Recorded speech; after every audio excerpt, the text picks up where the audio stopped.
écoutez, ça y est, je garde mes lunettes de soleil. On est toujours à Zellenberg, à la maison Jean Huttard. Et puis aujourd'hui, on a de la chance, c'est Martine, la maman, qui va nous accompagner pour voir les bourgeonnages sur les plants de vignes. Et puis autre chose, pourquoi il y a toutes ces herbes folles là au milieu des vignes? C'est Hélène qui va nous expliquer tout ça.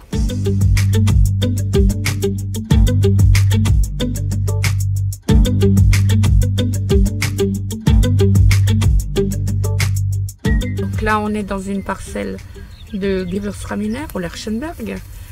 La première chose qu'on fait aussi, c'est qu'on a des écarteurs. Oui. On va écarter pour rentrer les sarments qui sont à l'extérieur. Comme ça, lorsqu'on va refermer, quand les sarments seront assez grands, ils seront tous, quasiment tous, à l'intérieur.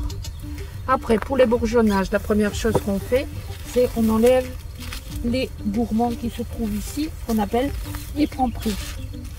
Donc je vais enlever ce que je n'ai pas besoin, que je n'aurai pas besoin, qui est de trop. Ce sont les gourmands, je les enlève. Cette branche qui donnera la branche à fruits. Ah, pour l'année prochaine. Pour l'année prochaine.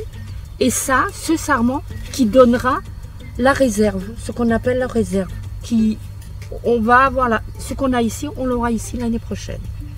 On enlève les doubles qui sont là, ce sarment qui est sur le vieux bois, et moi j'aère encore ici.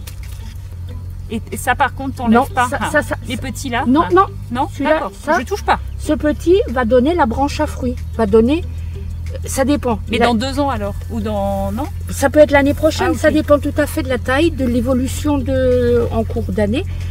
Ça peut donner aussi, ça va aussi donner une branche à fruits. Okay. Et ça va donner le gourmand. On a 1, 2, 3, 4, 5, 6. Ouais. 6 branches à fruits qui portent chacun 1 et 2 semences. D'accord. Qui vont donner donc 2 grappes. On aura 12 grappes. D'accord. Ça, tu peux déjà dire... Ça, je sais. Ouais.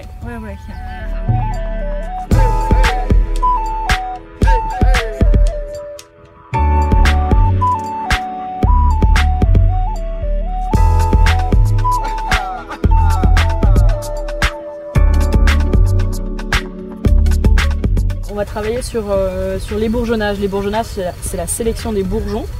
Donc c'est réduire volontairement les productions, sélectionner les branches à fruits, les futures, les réserves, parce qu'on est en taille bio-simple poussard, donc on va sélectionner les réserves. Et tout ce qu'on fait maintenant va permettre d'avoir une meilleure production, beaucoup plus qualitative, beaucoup plus empreinte du terroir. Et donc avec des vins qui derrière vont être beaucoup plus salins, avec des appétences beaucoup plus importantes. On va avoir une durée de vie de nos pieds de vigne beaucoup plus importante parce que voilà, on lui réduit sa production, donc elle va être beaucoup plus durable. On évite beaucoup de maladies, donc des traitements qui vont être beaucoup, on fait presque pas de traitement. Donc c'est un cycle, un écosystème qui va être beaucoup plus durable en faisant justement la sélection des bourgeons. Qui est un travail qu'on a commencé maintenant il y a 15 jours et qui va s'arrêter d'ici 1 mois et demi, autour du 15 juillet. Ça va faciliter la vendange pour nos vendangeurs, donc une meilleure efficacité, une meilleure réactivité de leur part. On va avoir très peu ou pas de pourriture parce que justement les raisins sont clairsemés, on pousse d'une manière très régulière sur notre branche à fruits, donc c'est en fait une production qui est pensée jusqu'au bout. Après, pour la taille, c'est là qu'on va réduire le nombre de coups de sécateur parce qu'on a fait un ébourgeonnage où on a nos 2 réserves et une branche à fruits.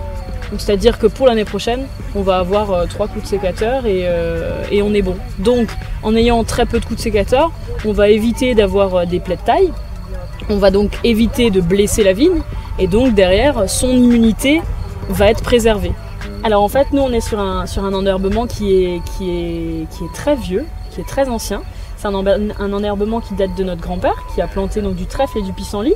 C'est un enherbement qui est là pour préserver notre sol, pour justement être en symbiose, en corrélation entre ce qui se passe dans notre sol et ce que nous on va produire hors sol. Donc les raisins. C'est en fait une micro-diversité, une micro-vie qui va se créer dans nos sols et qui est préservée grâce à un couvert, grâce à en fait d'avoir de l'herbe ou peu importe quels végétaux vous avez dessus. Mais ça va permettre d'avoir une vie microbienne très intense dans vos sols. Avoir une vie microbienne dans vos sols qui est très intense, ça permet de nourrir aussi vos racines. Et en nourrissant vos racines, vous avez une sève qui est beaucoup plus qualitative aussi, qui est beaucoup plus intense. Et donc derrière, vos raisins sont beaucoup plus qualitatifs aussi, sont beaucoup plus empreints d'un terroir où vous avez un respect de votre sol. Et donc des vins derrière qui sont beaucoup plus aromatiques sur des typicités de terroir, qui sont beaucoup plus respectueux de l'environnement dans lequel ils ont été élevés et grandis. On va uniquement faucher en alterner donc nos parcelles. Donc là on est dans un rang fauché et le rang d'à côté donc, va être à hauteur de 50 cm à peu près.